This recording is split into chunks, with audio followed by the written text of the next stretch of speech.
আসসালামু আলাইকুম। এসছিলাম একজন কৃষি উদ্যোক্তার ৩০ বিঘা কুল বাগানে। এই যে আমার পিছনে কুল গাছ দেখতে পাচ্ছেন। তো উনি কি করছে, এখানে মিক্সড কিছু চাষ করছে, অর্থাৎ সিজনাল চাষ। যেমন ধরেন এই যে পেঁপে, হ্যাঁ? তো উনি ৩০ বিঘা কুলের ভিতরে আবার মাঝে মাঝে এই যে মালটার চাষও করছে। তো এটাতে কি হয়, এই যে কুল গাছ তো আপনার মোটামুটি ৮-১০ বছরে স্থায়ী থাকে। ৮-১০ বছর খুব স্মুথলি খুব ভালো ভালো ফসল দিতে থাকে। পাশাপাশি এই যে প্রত্যেক বছর তিনি কি করেন, এই ধরনের আসলে এই যে পেঁপে গাছ রোপণ করেন। এতে করে কি হয়, তার এই যে পেঁপে বিক্রি করে যেই টাকা লাভ হয় সেই টাকা দিয়ে এই যে বাগান পরিচর্যা এবং হলো তার সংসার খরচ সবগুলোই চলে যায়। পাশাপাশি প্রত্যেক বছর বিপুল পরিমাণে কুল বিক্রি করেন। ৩০ বিঘার একটা প্রজেক্ট, বুঝতে পারছেন যে হিউজ বড় একটা প্রজেক্ট। তো এখানে এই যে অলরেডি কিছু কিছু গাছের ফলন দেওয়া শেষ হয়ে গেছে বলে গাছগুলো কেটে ফেলা হয়েছে, মানে পেঁপে গাছ।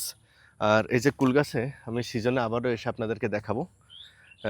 আপনাদেরকে দেখলে বুঝতে পারবেন যে কী পরিমাণ কুল হয় এখানে। আর এই যে দেখেন প্রত্যেকটা গাছে কী পরিমাণ পেঁপে হয়ে আছে। তো আপনারা যারা কৃষির কথা চিন্তা করেন অথবা যারা ভাবছেন যে কৃষি কাজ করব, কী ধরনের কাজ করলে ভালো হয়, তো আপনারা চিন্তাভাবনা থেকে শুরু করতে পারেন। মোটামুটি ১-১.৫ বিঘা থেকে শুরু করে এই ধরনের কুলের চাষ, তারপর হলো মাল্টার চাষ, এগুলো কিন্তু দীর্ঘমেয়াদী ফসল, হ্যাঁ? মোটামুটি ৮-১০ বছরের বেশি খুব ভালোভাবে ফসল দেয়। তারপরে এটার ধারণ ক্ষমতা কমে আসে। তারপরে মানে মাঝে মাঝে দেখেন এই যে পেঁপে গাছ দেখছেন? মানে এক সারি দিয়ে কুল গাছ লাগানো, তার সাইড দিয়ে সব পেঁপে গাছ লাগানো এরকম।